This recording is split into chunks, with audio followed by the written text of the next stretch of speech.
toi et bienvenue sur ma chaîne Une Nana in London. Aujourd'hui nous nous retrouvons de nouveau pour une vidéo spéciale blabla dans la voiture. Et comme tu sais, en fait j'ai commencé ces vidéos juste cet été et je trouve assez sympa parce que du coup je profite du moment que je me déplace pour aborder certains sujets qui me plaisent et puis qui vont amener à une discussion. Donc vraiment l'idée c'est que tu participes un maximum, que tu commentes ici en bas et puis ce sont donc des vidéos supplémentaires. Je ne sais pas si tu me connais déjà, mon nom est Anna-Alice, bienvenue sur cette chaîne et si tu n'es pas encore inscrit, n'hésite pas à t'abonner sur ma chaîne en cliquant sur le bouton ici en bas pour t'abonner et activer la petite cloche si tu veux être averti de toutes mes nouvelles vidéos. J'ai commencé des nouvelles activités dernièrement, telles que par exemple le piano, qui était en fait quelque chose que j'ai toujours voulu faire depuis toute petite et puis que je n'avais jamais pu prendre des cours ni quoi que ce soit. Et j'ai aussi commencé le tennis. C'était aussi un sport qui m'attirait énormément. Étant jeune, j'ai fait énormément d'autres sports, donc du coup, j'ai pas forcément fait celui-là, mais ça m'a toujours attirée en fait. Et donc ça, j'ai commencé très dernièrement et j'ai commencé aussi quelque chose que je pensais quasi impossible pour moi de faire parce que je n'aimais pas du tout ça, c'était la course. Donc en fait déjà ça, c'était déjà la première chose que je voulais parler, c'est que en fait il n'y a pas d'âge pour commencer une activité en particulier. Donc il faut vraiment se dire, et moi je te le partage parce que moi je l'ai pensé aussi, je me suis dit j'aime pas courir donc je ne courrai jamais plus, à part si c'est pour aller attraper mon train quoi. Et en fait j'ai complètement changé d'avis parce que je me suis rendu compte que effectivement pour le moment ce n'est pas encore un monstre plaisir, mais ça fait que 4 semaines que j'ai commencé et j'y vais petit à petit. Donc mon premier conseil c'est vraiment choisis quelque chose qui te plaît et vas-y petit à petit, mais fais-le, fixe-toi des moments par semaine où tu peux t'accorder vraiment ce moment-là, bloqué dans ton agenda comme si tu avais rendez-vous chez le médecin en fait, mais pour courir, pour peu importe l'activité que c'est, ça peut être aussi pour peindre, pour dessiner, enfin voilà, tout ce que toi tu aimes, et puis fixe-le toi dans ton agenda et vas-y gentiment. Ça c'était vraiment le message que je voulais passer.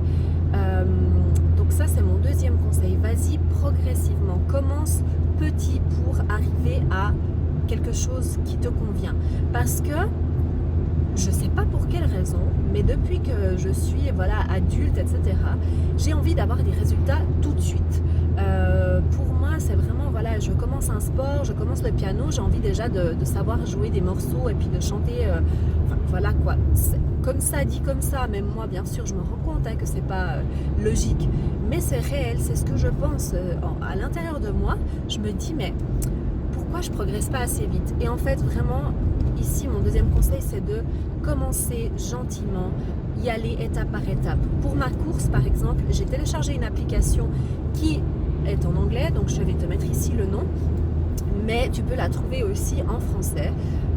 Tu peux trouver une application similaire en français et en fait ça te permet d'y aller étape par étape avec des professionnels qui te guident et franchement j'ai vu l'évolution, je suis fière de moi parce qu'avant je ne pouvais même pas courir 3 minutes d'affilée sans être complètement essoufflée. Pourquoi? Parce que je partais comme si j'allais faire un sprint, donc vraiment prends le temps d'apprendre et profite de ce moment-là en fait pour apprendre. Et la troisième chose vraiment qui est pour moi la plus importante, c'est ne te compare pas à quelqu'un d'autre. Donc si par exemple, on va reprendre l'exemple de la course, si tu commences à courir et puis tu vas avec quelqu'un d'autre par exemple. Moi j'ai préféré faire toute seule parce que je sais que typiquement mon mari lui, ça fait des années et des années qu'il court. Alors forcément qu'il n'a pas le même rythme que moi. Déjà il n'a pas la même structure on va dire que moi physiquement, mais voilà, ça fait surtout plus longtemps qu'il court. Donc il a l'habitude, il court des plus longues distances, il court peut-être plus vite.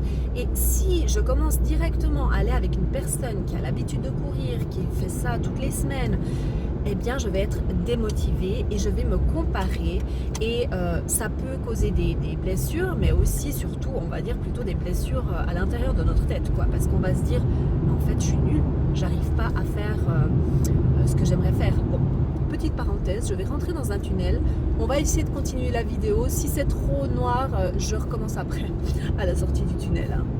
Bon, alors je suis dans le tunnel, tu me vois un petit peu plus foncé, mais c'est pas grave, je vais quand même continuer sur l'idée justement de ne pas se comparer.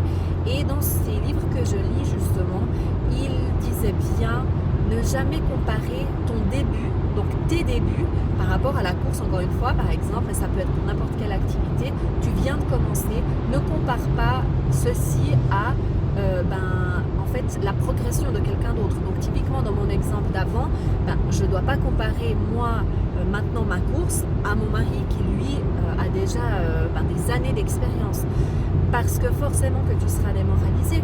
Regarde plutôt toi ta progression d'ici peut-être 1 an, 2 ans en fait, ou peut-être après on pourra aller courir ensemble parce qu'on sera au même niveau, plus ou moins au même niveau. Et ça équivaut pour tout. Donc ne jamais se comparer, parce qu'on ne sait pas en fait toutes les années d'expérience que la personne a. Donc voilà, c'était la petite vidéo d'aujourd'hui. Donc j'attends vraiment tes commentaires ici en bas pour me dire ce que tu en penses de ce thème en fait, et de savoir si toi tu as pris l'initiative de commencer quelque chose en étant adulte. En tout cas, moi je t'encourage à fond à le faire, parce que c'est vraiment on a l'avantage de savoir un peu mieux ce qu'on a envie de faire, ou surtout ce qu'on n'a pas envie de faire, donc il faut en profiter. Alors j'attends tes commentaires, je te dis à tout bientôt, n'oublie pas de me suivre sur Instagram, sur Pinterest, et en attendant, il y a le soleil qui revient, oulala, à bientôt, ciao.